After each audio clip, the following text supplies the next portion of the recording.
Hello everyone and welcome to a new reading vlog. Now if I look extremely tired in this clip, it's because I am. Today was my first day back at work. It is the 1st of September and I was out of the house from about 8:15 this morning till 6:30 at night. So it's currently exactly 9 o'clock. I did debate whether I wanted to start this vlog now, but I feel like if I don't do it now, I never will. So here I am. So sorry if I'm tired, sorry if my eyes go a bit red, my contacts have been in all day and I'm just ready for bed, guys. But before going to bed, I did just want to quickly mention what I plan on reading in this vlog, because I do only have 2 set books that I need to read. I have only put 6 books on my September TBR. I say 6, that's quite a lot. But if I can read 2 books a week, that gives me a week where I can kind of read whatever. And to be honest, I would like to get to The Fragile Threads of Power by B. Schwab. This is an ARC copy. The finished copy comes out midway through the month, I want to say. So I would love to read it. I doubt I'll read it before the release of the final copy, but I feel like since I have had an ARC and since the publisher sent it to me specifically, I should try and read it and get some sort of review up. So if I finish the 2 books that I plan on reading, I will just start this one for the rest of the week and then the last week of the month as well, hopefully. You guys know me though, I always make plans, I never stick to them. Things happen, life happens, and these vlogs end up very chaotic, so we'll see. But if you've seen my September TBR, you'll know that I have a good mix of books, and as I mentioned, I have split up my reading into 2 books a week, which I definitely think is doable because I've made sure to have 1 audiobook and 1 physical book. The audiobooks I will be listening to on my commute to and from work every day. That gives me an hour of listening time, and then if I take you for a walk by myself, if I'm pottering about the house and doing stuff, I can pop the audiobook on and listen to it then as well. So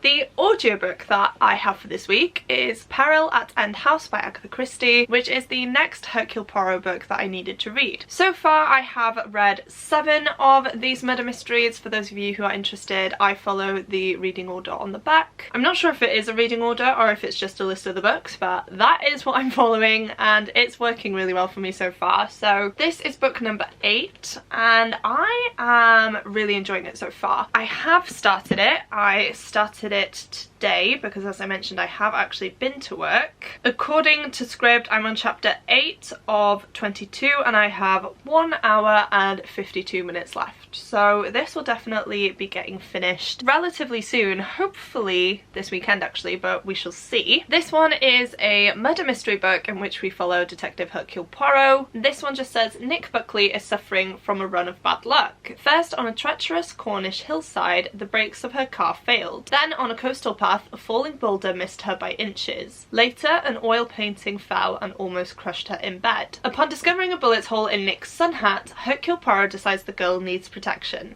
At the same time, he begins to unravel the mystery of a murder that hasn't been committed yet.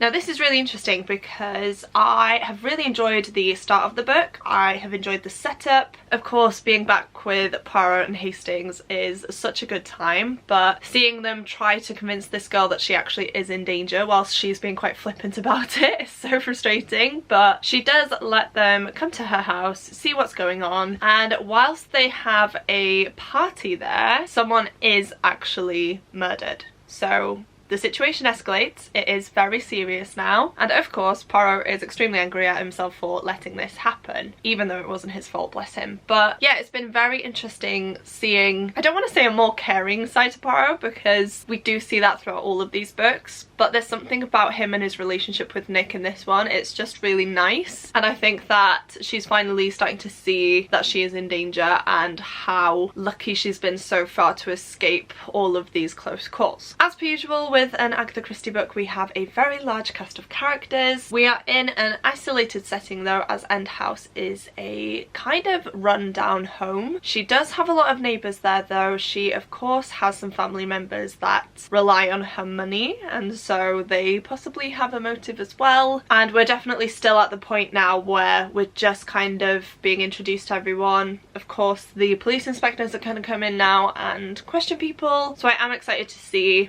what people have to say and what was actually going on, because I wasn't actually expecting a murder to happen, and yeah, I'm looking forward to see where the story goes from here. The audiobook is narrated by Hugh Fraser, who plays Captain Hastings in the ITV adaptation. You guys know I love him. His audiobook narration is fantastic, and I'm so glad that he is narrating this one. And then the physical book that I'm going to read is If We Were Villains by ML Rio. I have heard nothing but amazing things about this book, and it has me pretty scared, I'm not gonna lie. All I know about this one is that we follow a group of characters who are all in a Shakespeare play. They all have their set roles, however, one day the teacher decides to switch it up a bit and give people different roles. However, this then leads on to a lot of conflict between the people in the group of friends, and when tragedy strikes and one of these 7 friends is found dead, the rest of them face their greatest acting challenge yet, which is, I'm guessing, to convince the police that they had nothing to do with it. That's just a brief glance at the synopsis. I do remember that from my TBR anyway, but yes, I'm very excited to dive into this one. I'm not sure if I'm going to read tonight, to be honest with you guys. I kind of just want to crawl into bed, probably watch an episode of The Crown or something like that, watch some YouTube. Same goes for tomorrow, because I am planning on filming 4 videos, which I don't know if that's gonna happen, but we'll see. I am definitely planning on being quite busy throughout the day, so who knows. I do want to try and get through a good chunk of this though, but I actually have some editing I need to do as well. I'm telling you guys, September is just an awful month for me. It's only the 1st and I'm already overwhelmed by all of the little tasks and work bits that I have to do, so hopefully this vlog gets a lot more cheery from here on. I'm really sorry that I've started it off on a lower energy note, but as I mentioned, I wanted to start this vlog because otherwise I wouldn't, and I'm trying to make it a goal now to weekly vlog again. I'm hoping it's going to force me to read, not in like a bad way. If I'm not wanting to read, then obviously I won't, but this gives me the incentive I need, because obviously I want to get these vlogs out to you. I want you guys to know what my thoughts are on the books, and if I don't read anything, I can't film updates, and then I don't have a video to go live for you. So if I can keep up with the weekly vlogs, that would be amazing. Worst case scenario is that I will vlog every 2 weeks, but I'm hoping that I don't have to do that. So yes, unfortunately, not too much to talk about in this first update. I haven't started If We Were Villains, but I have gotten 8 chapters into this one, approximately, according to the audiobook. I don't think that's right though, because chapter 8 in here is about 80 pages in, so I don't think that is accurate, to be honest with you guys. Who knows, I might have read that much, because these books are quite short. So yeah, I actually have. I remember the chapter heading is called The Fatal Shawl, so yeah, I'm up to page 80 of this book already, which is great. It's the 1st of the month. I've read 80 pages of a book, or rather listened to it, but that still counts in my eyes. And to be honest, I couldn't have asked for a better start really, so very pleased with that. I am just going to add it to my Goodreads now actually, otherwise again I will forget. And then I'm going to take off my makeup, take out my contacts, crawl into bed, watch something on Netflix and fall asleep hopefully, and have a very nice deep sleep. I couldn't sleep at all last night before going back to work. I had trouble falling asleep, and then I kept waking up during the night as well, so I definitely feel like I need to catch up on my sleep. But yes, enough rambling on from me. I've been talking for way too long, but I really do hope that you will enjoy this video, and I can't wait to read these books and give you guys some more in-depth thoughts on them. Hi guys, not gonna lie to you, once again it has been a while since I updated this vlog. My first week back at school has just been crazy, as I knew it would be, but I do have some reading updates for you, which is why I've decided to sit down now, pop the camera on and chat with you guys. Now, I was actually going to film this clip tomorrow because Tom and I are going to the Welsh Game Fair. This is the 2nd year it's being held locally to us. We went last year, we did really enjoy it. It was essentially more for Kiwi than for us, because at the game fair there are loads of different stalls, and a lot of them are catered towards dogs, and more of Kiwi's breed in particular. For those of you who don't know, she's a cross between a Labrador and a Springer Spaniel, and they are essentially working dogs, which is why we do take her to the game fair. There are some antlers for her and chews, there are some retrieving toys, there are some leads, collars, everything like that, and last year, as I mentioned, we did have a good time. We're hoping to spend the day there tomorrow and just have a bit of fun. The reason I wanted to update you is because I thought it would be better in terms of lighting. It's very dark and gloomy tonight, and I'm aware that the first clip was a bit like this as well. However, I probably won't have enough time tomorrow to film this update. If you guys don't know by now, I am not very last minute with things, but I underestimate how much time it's going to take me to be ready. I always make sure to give myself enough time, however, I just faff around whilst I'm getting ready, and so I don't actually have the time by the end. I'm always rushing out the house. So I've decided to just sit down here now and chat to you guys before the chaos of this weekend. The first update I have is that I've actually finished Peril at End House by Agatha Christie. I actually really enjoyed this one, guys. I'm giving it 4 stars. It was such a good and compelling murder mystery, though I will say I did actually guess the plot twist in this and who the murderer ended up being. I promise I'm not just making that up. I continued listening to it after my first update, and then I actually paused it and said to Tom,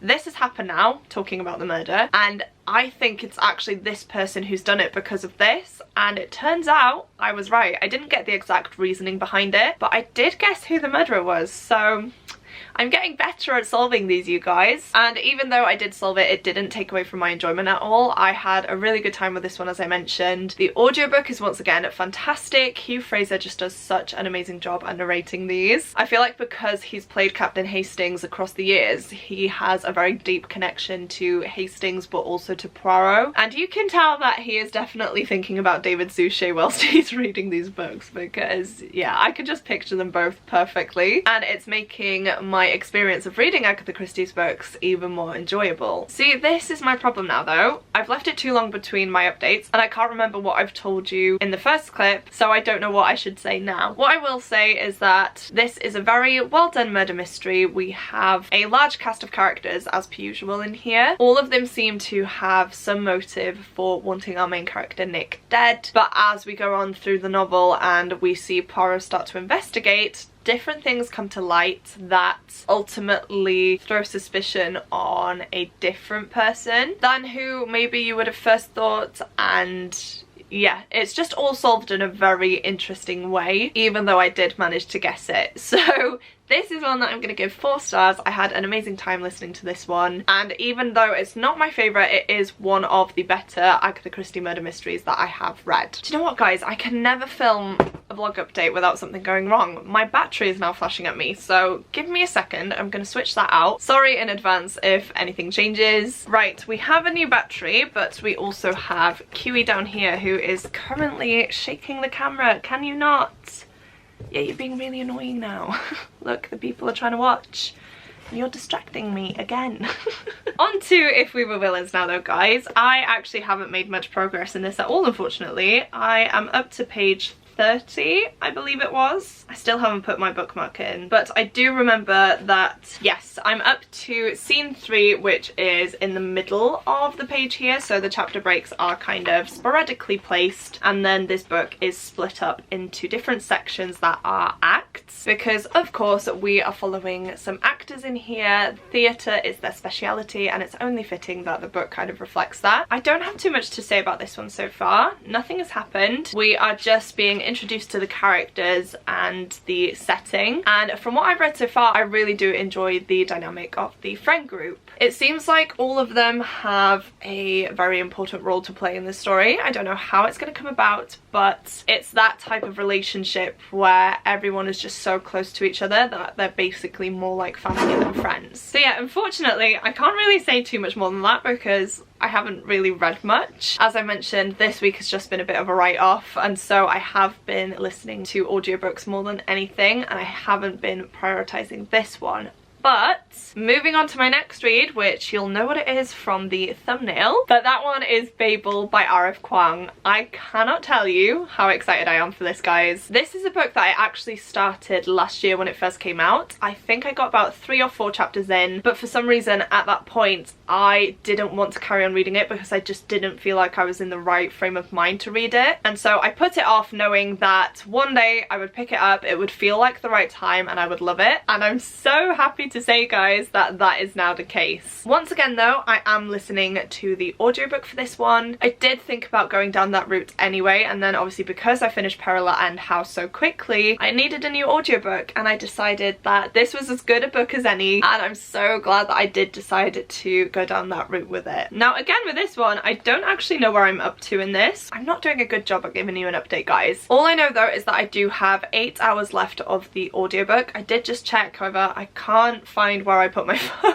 But I believe that the audiobook for this one is about 22 hours long. But don't get that impressed, guys. I am listening to it at 2 times the speed, meaning that it's about 11 hours long for me. And so I've listened to about 3 hours in total. So I'm not that far in, I wouldn't say. I think it was about chapter 10. Was it? Am I making that up? I honestly might be. I'm not too sure. Yeah, chapter 10 feels like a long way in. It's 173 pages in, so I'm not sure if I've actually listened to that much. But all I can say is that I am loving this one so far. I have no idea where the story's gonna go. Honestly, I would just be happy following these characters around the university all day, every day. But there must be some sort of end goal or end point to it. All I'm gonna do for now, though, is read you the description. It says, an act of translation is always an act of betrayal. Oxford, 1836. The city of dreaming spires. It's the centre of all knowledge and progress in the world, and at its heart is Babel, Oxford University's prestigious Royal Institute of Translation, the tower from which all the power of the empire flows. Orphaned in Canton and brought to England by a mysterious guardian, Robin Swift thought Babel a paradise, until it became a prison. But can a student stand against an empire? The synopsis alone was enough to intrigue me, but as I mentioned, now that I've actually started this book, I am absolutely hooked. I don't want to stop listening to it. I am really enjoying my drives to work now because I get the chance to carry on with the story. But I do just want to quickly mention, though, that even though I am loving it so much and that I feel like this is an amazingly written book, it does deal with very difficult topics. So essentially, as it kind of mentions in the synopsis, we follow our main character Robin Swift, who is actually from China. Now, at the start of this novel, him and his family are ill. I can't remember off the top of my head what the illness was. It was essentially a kind of plague, and unfortunately his family do pass away. Now, he is also on the brink of passing away. However, a mysterious figure arrives and manages to heal him and take him away, and when he's recovered, Robin realizes that he's actually being taken to England, and the man that saved him is going to be his guardian. He is going to learn a lot of different languages and is ultimately going to be set up to be a translator. The purpose of this at the minute isn't all too clear. However, we see a lot of difficulties in Robin's life. Of course, with him being from China and moving to England, there is a lot of racism in here. He is never treated as an equal. The white men that come to his guardian's house always make fun of him and put him down, and there is actually an instance in here where he is beaten very badly when he does speak up for himself. So I don't think that's a spoiler, but I did want to put it out there just in case you would be triggered by any of that. I feel like this is going to be an exploration into race and racial issues, especially in Oxford at this time, and as R.F. Kuang herself is Chinese and did study in Oxford, I feel like it is going to be quite a personal take on the novel as well. The writing in this, though, you guys, is beautiful. I really don't know how to describe it. This is the first book by R.F. Kuang that I've read. I do own the Poppy War trilogy. I did try and start that, I want to say like 2-3 years ago now, but I was on holiday, I was listening to the audiobook, and me being me, I didn't download the audiobook, so I ran out of data and couldn't carry on listening to it, and then I just gave up essentially. But now I'm so determined to get to that trilogy. I know it's going to be very different to this one, but yeah, I've just fallen in love with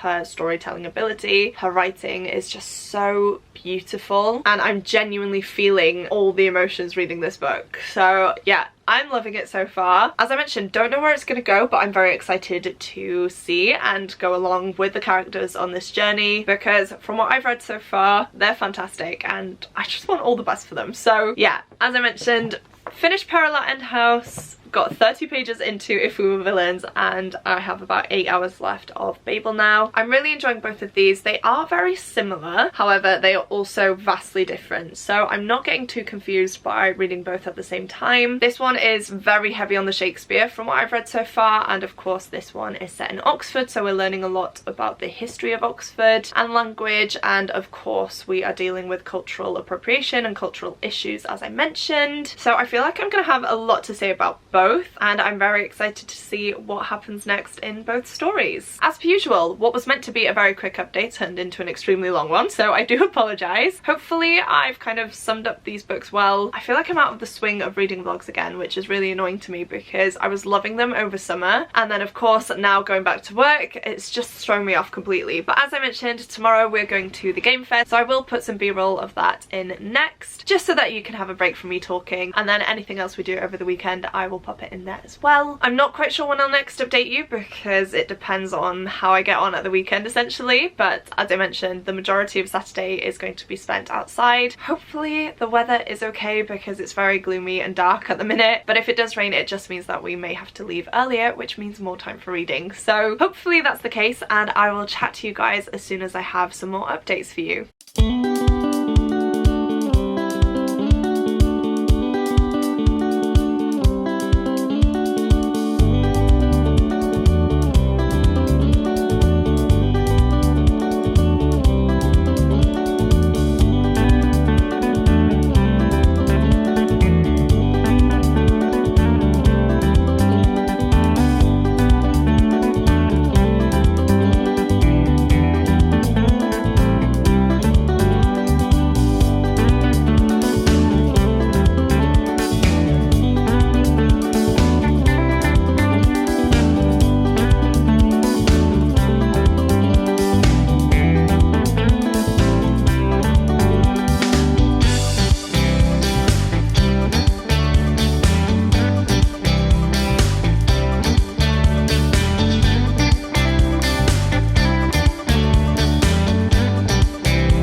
Guys, bit of a change of scene. I've decided to film this clip downstairs. I have literally just gotten in from work, which is why I look a bit disheveled, and it's why Kiwi is so attached to me right now. So she is being extremely needy. I have fussed her, don't worry, but I decided that I would sit down now and film this update for you. Saying that though, of course my battery has started flashing, so I will have to change that out in a minute. If anything changes with the angle or the lighting in the meantime, that is why, and I do apologise. But I actually have made quite a dent in my books now, which I'm definitely happy about. I really haven't been enjoying the fact that reading has once again taken a backseat in my life. So the fact that I have now managed to get through some more of these books is very exciting, and I can't wait to tell you guys my thoughts on them because I have thoughts and I just need to talk about these with someone. I will firstly start off with If We Were Villains. I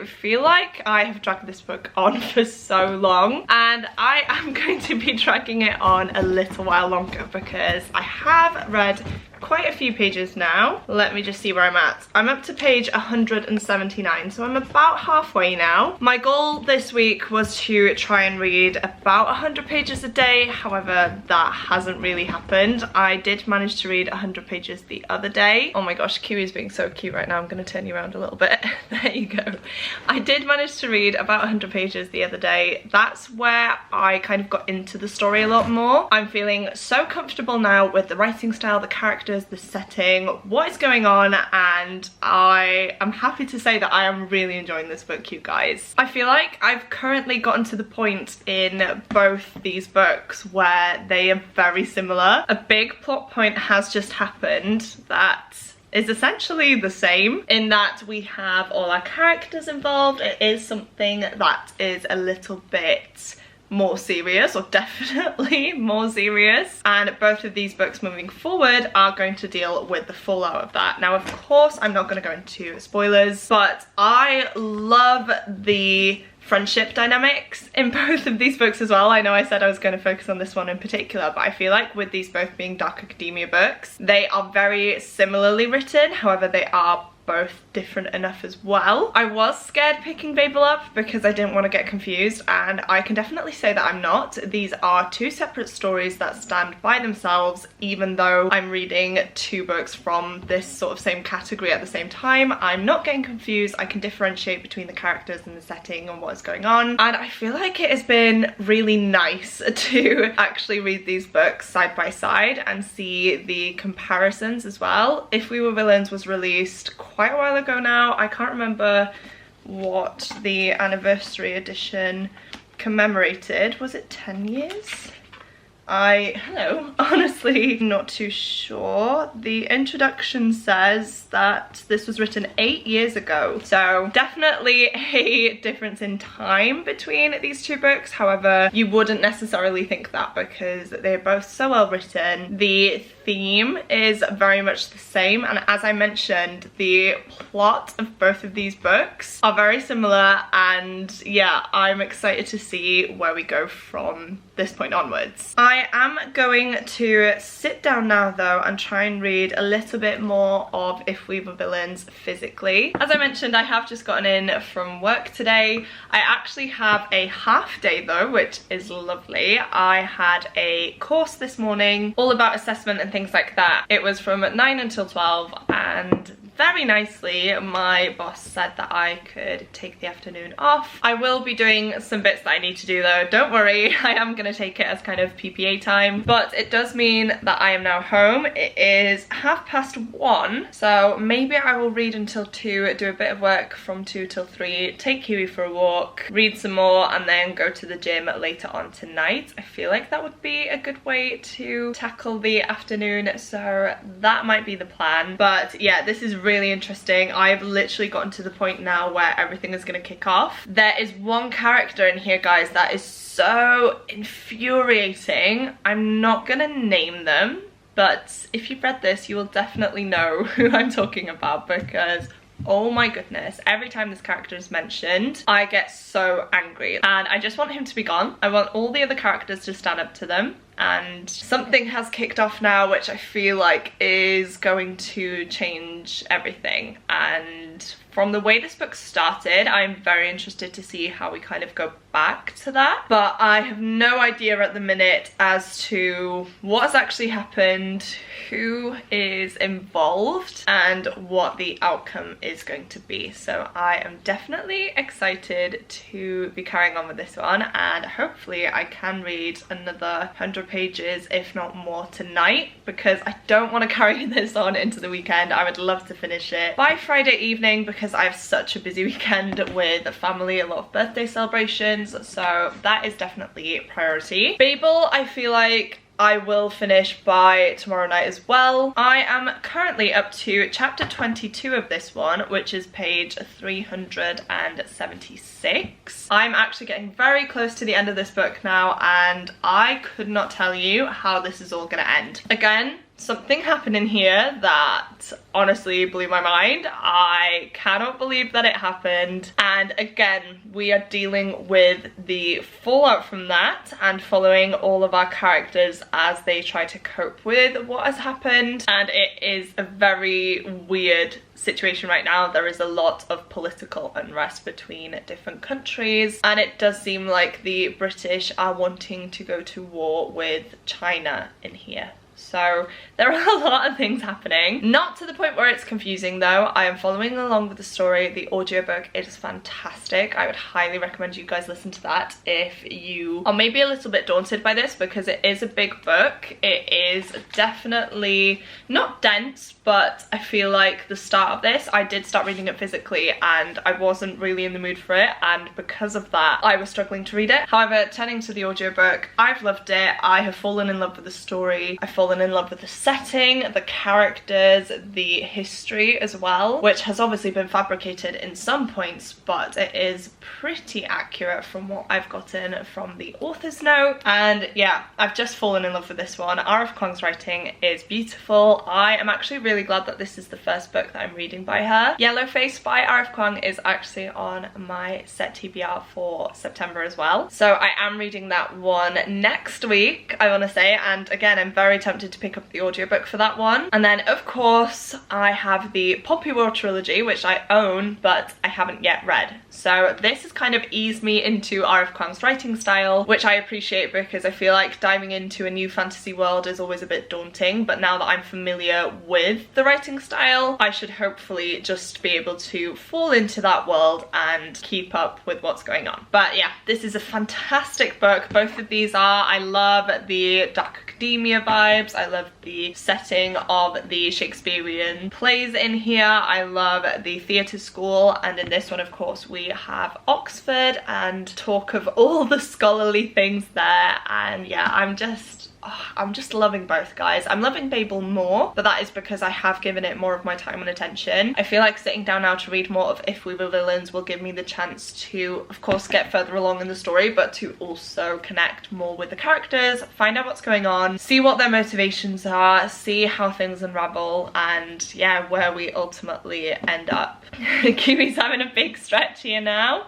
She did move to the floor, but yeah, we're gonna cuddle up for a minute now, I think, on the sofa. I am going to be reading If We Were Villains, and who knows, I might update you guys later on. I feel like this vlog has been very all over the place though because of my failure to update you, and I don't want it to be extremely long. So we'll see. Maybe I'll keep my opinions short and sweet later on if I do update you, but as I mentioned, I do have work to do. I need to take you for a walk and I need to go to the gym and then of course have a shower and make tea. So yeah, it might be off the cards for today, but if not, I will definitely chat with you guys tomorrow because I will have hopefully finished these 2 books by then, but we'll see. That's being a bit ambitious. It's always good to be ambitious though, isn't it? And as I have some time now, I am planning on prioritizing them and getting them read. So I'm gonna do just that. I'm gonna make myself a cup of tea first though because I just fancy one, and yeah, it's been very nice to have this time off. I have felt very kind of all over the place this last week or so since starting back at school. It's been lovely, but yesterday was a bad day. I had a lot of things pop up that I just could have done without, and so I was really feeling it by yesterday afternoon, but I knew that I had today off, so yeah, it's definitely done me a world of good, and I can't wait to actually take some time for myself now. I'm going to de-stress a bit by reading, and then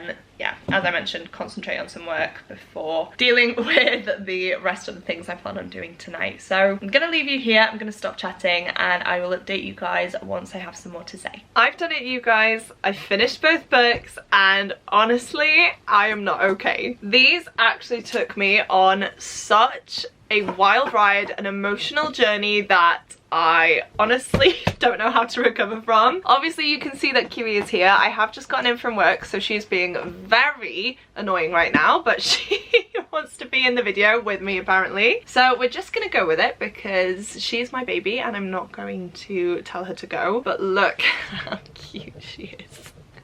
Kiwi, look at the camera. Kiwi, Mama, hi. I think you're blurry. Are you enjoying that? Do you like your toy?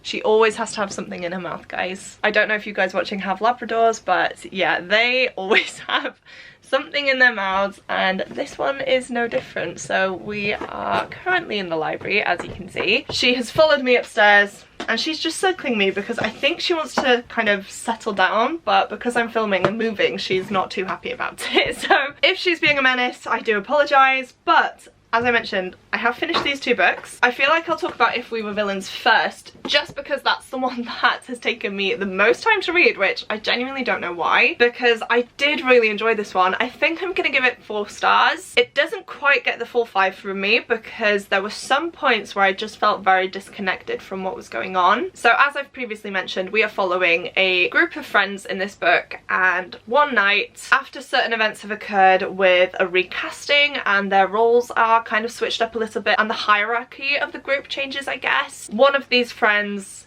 is found dead. And of course the other friends are all implicated because they have had bad interactions with this character the last few weeks because their behaviour had started changing towards these characters, and it had escalated to the point where this character was being physically abusive to a lot of them. So they kind of decide that they are going to tell the police that there was nothing going on, that they were all friends, that they don't know what happened, and try to play it off essentially, which of course doesn't really work. Now that aspect of it was really interesting. I did really enjoy following these characters. I feel like our main character Oliver is a little bit naive in this. He seems to be a, I don't want to say like perfect character but he kind of is. He's lovely, he's there for everyone, he's the rock, I guess. He's very innocent, but he's also trying to see the best in people. And so you do see how he's taken advantage of in this friend group quite a lot, because we do have stronger characters in here as well. We have characters who are in closer relationships than others as well, and so you see how this affects the dynamic of the group. So the mystery as a whole, or rather the revelations, were very interesting. I'm not gonna lie,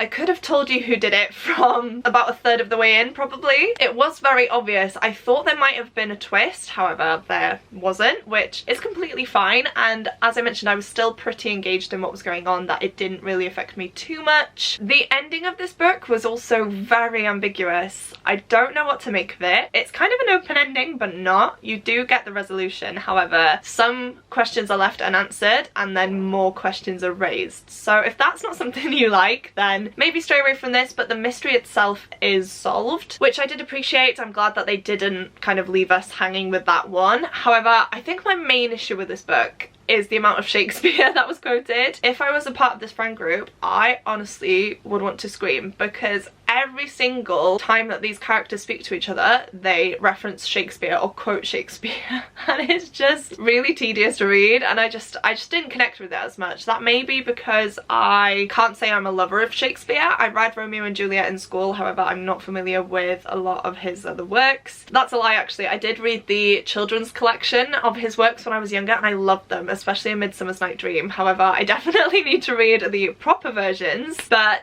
yeah, that definitely felt a little disjointed to me, and it also took me out the story. Not only that, I feel like because we see these characters acting in so many different roles, we don't get to see each individual personality shine through, because either we have this Shakespearean dialogue or we have them talking as the character that they're portraying rather than them speaking as themselves. So I do feel like in a sense that these people were hiding behind their characters, which makes sense. I feel like actors do have to do that. You have to go into the minds of your characters, what they're feeling and thinking at any given point, so I can to an extent understand why that is. However, it was just really unfortunate because I did kind of forget about some of the characters every now and again, and I did forget who they were and what kind of role they played and what was going on, and in the friendship group as well. But the writing was fantastic. I would definitely pick up another book from ML Rio. I don't know if she's written any more since this one. I will have to have a look. I know that she has recently written a short story in a collection of short stories, but I can't for the life of me remember what it's called. I'll probably pop a picture up on screen for you now. But the writing was so fantastic. It was very dark, creepy, atmospheric, and I really did love reading this book and experiencing the story because of that. So all in all, this was a really good book. Some aspects of it let me down, however others really shone through. I am very glad to have read it now. It's not a new favourite, I would say, but as I mentioned, it's a very good book. I'm happy to have read it, and I can see why people do love this one. And then we have Babel, guys.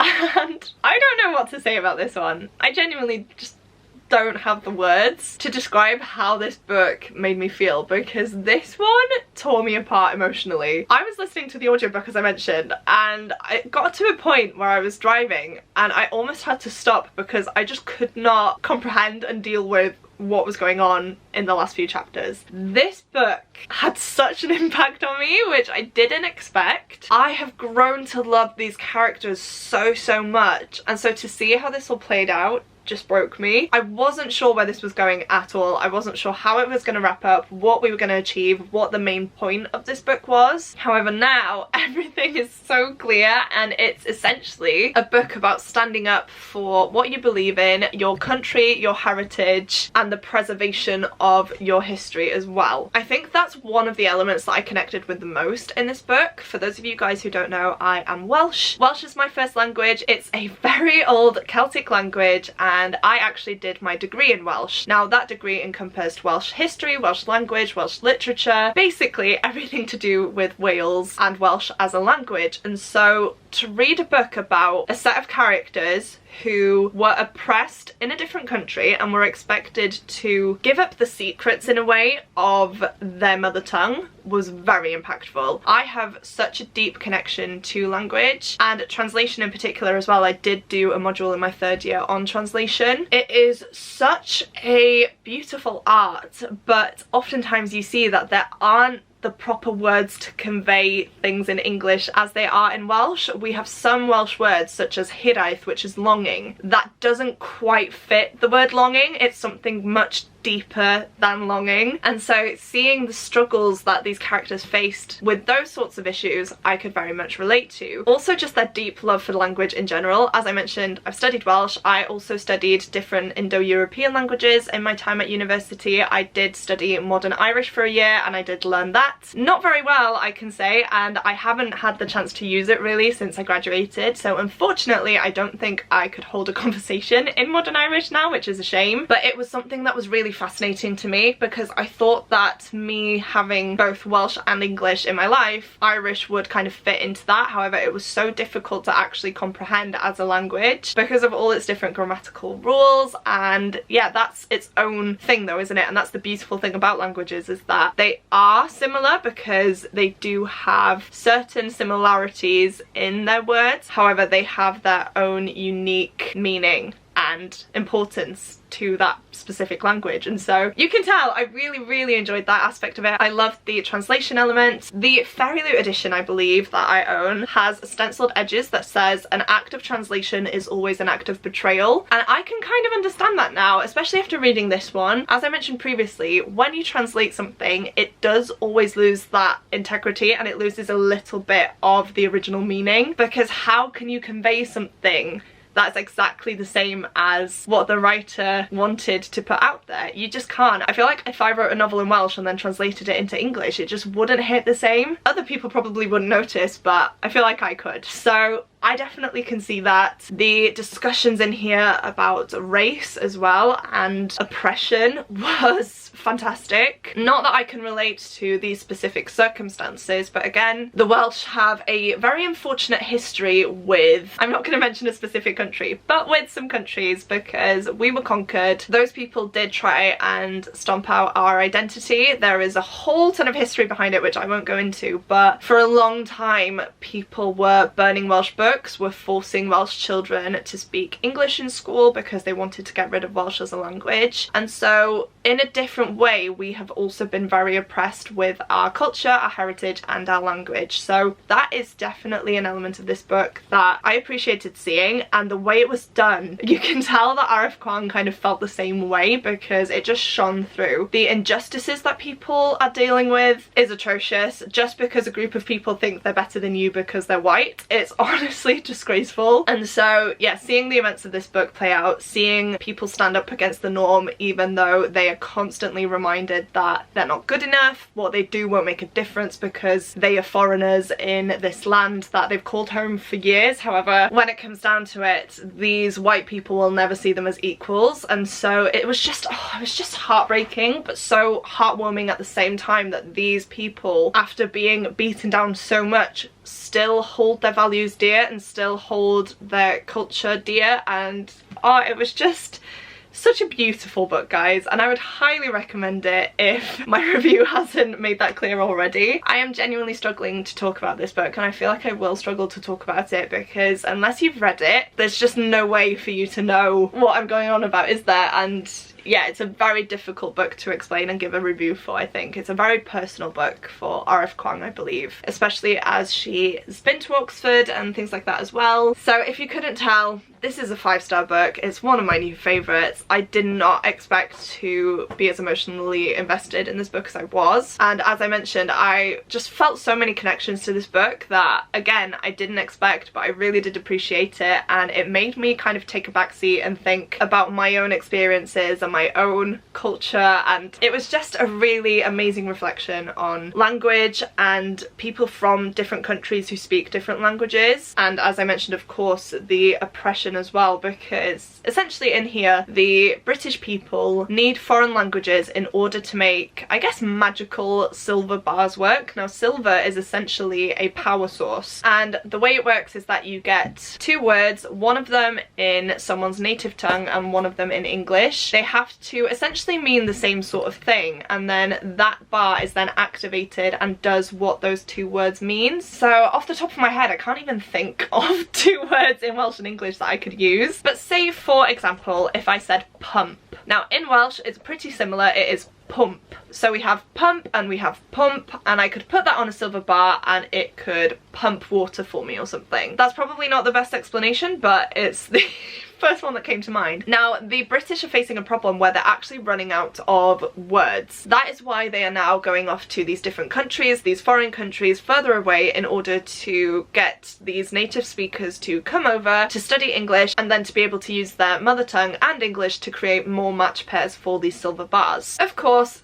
it's not as simple as that. The people who come over don't have the most amazing life, and their respective countries as well are really suffering whilst the British are profiting off of these silver bars. So the British are essentially stealing their language in a way to further profit from that. I hope I've summed that up right, but yeah, essentially it's a whole discussion around that and why that is wrong. We do have some characters in here who are from England and don't realise that what they're doing is wrong and are very stubborn about their opinions. They don't get why these other characters are feeling so oppressed and so ignored, which is very interesting, and I did like seeing their dynamic. Now I'm not gonna lie, I did guess the kind of twist in here. I don't know if you'd call it a twist. Of course I won't go into it. I've spoken more about this book than I wanted to now, but there is something that happens. It's a big moment in the plot, and one of the characters essentially does something unforgivable, and that is the point where I pretty much started crying.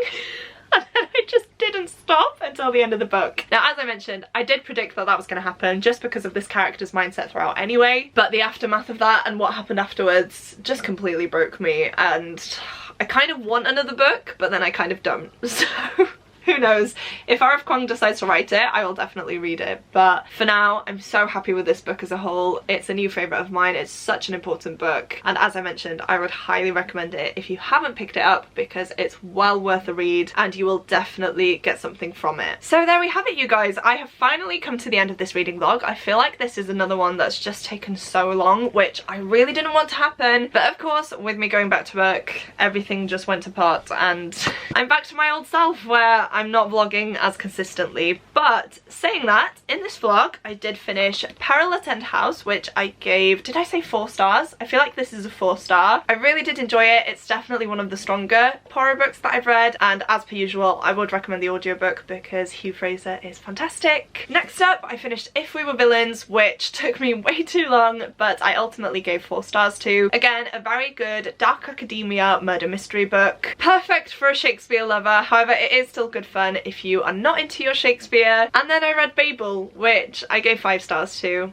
Not going to talk any more about it. It was a phenomenal book. I would highly recommend, and I'm so glad that I finally took the time to dedicate to this book, because I did start reading it last year at some point. I got about 2 chapters in and decided I wasn't in the right headspace for it, and I am extremely glad that I did that, because now I've had the kind of full experience from it, and yeah, it really has impacted me. So all in all, guys, we have had a fantastic reading vlog. I'm honestly scared to film my wrap up already because I feel like my thoughts aren't going to be coherent at all, which I do apologise for, but this was such a good atmospheric selection and I'm very happy that I've read every single one of these. So please do let me know if you've read any of these down below and leave me some spoiler-free thoughts if you have. I love chatting to you guys about the books that I'm reading and it's always nice to hear different opinions, so make sure to leave some thoughts if you have any. In terms of the emoji, what should I leave? I think I'm just going to ask for a house for Peril at End House. So if you have made it this far through into the video but don't have anything in particular that you would like to say, please go ahead and comment a house emoji. I know I have a lot of people who watch and don't comment. I am honestly one of those when I watch other people's videos. However, I really am trying to leave comments when I do watch them now, just because of how much I know it means to me. So if you are still here but don't have anything in particular that you would like to say, please do make sure to go and leave me a house emoji down below. I do always leave it in the top line of my description so you can copy it and paste it if you're on a desktop computer. I say it all the time, but seeing you guys comment the emoji of the video truly does mean the world to me, so please do go ahead and make sure to do that.